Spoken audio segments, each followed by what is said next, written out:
Boker Tov à tous. Dans cette Mishnah, Rabbi Mathia ben Harash y dit: soit le premier à saluer tout homme, soit à la queue des lions et non à la tête des renards. Alors, quand on dit d'être le premier à saluer tout homme, dans cette Mishnah, il y a quelque chose de très intéressant, c'est que la guématria, la valeur numérique du mot shalom, qui est donc la paix, ça a la même valeur numérique que le mot Esav. Et donc, c'est pour nous apprendre que même une personne qui pourrait être comme Esav, il faut que nous, on soit le premier à lui dire shalom. D'abord parce que nous, on n'est pas les justiciers d'Akadosh Baruch Hu.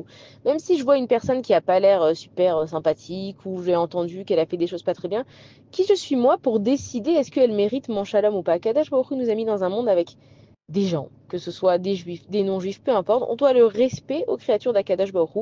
Et quand on est Makdim, le shalom aussi, ça veut dire qu'on n'attend rien des autres.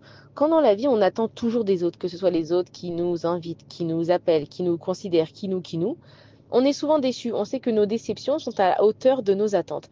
La Torah, elle te dit, mon fils, ma fille, pour ne pas être déçu, fais-toi les choses. Si les autres, ils te rendent, mais toi au moins, sois le premier à faire les choses de ton plein gré. Et ensuite, on nous dit, sois à la queue des lions et non à la tête des renards. Ça veut dire il vaut mieux être le moins intelligent parmi des personnes sages que le plus intelligent parmi des personnes qui ne seraient pas sages.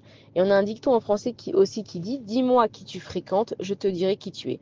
Et là, la Mishnah, elle vient nous apprendre un principe très important, c'est que l'asviva, ton entourage, il a un impact sur toi.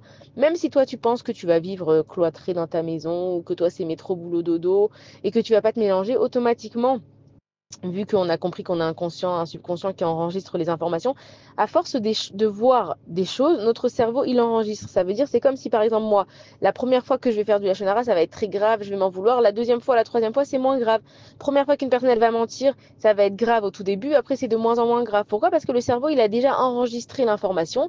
Et donc, pour lui, c'est pas nouveau. Donc, quand tu vois des gens qui sont dans un entourage où ils auraient tendance à ne se conduire pas bien, c'est sûr qu'on n'est pas le justicier du monde, mais fais un effort, mets-toi parmi des gens qui font du bien. Et donc, vaut mieux être le moins bien parmi les biens que le meilleur parmi les moins bien. Bonne journée à tous.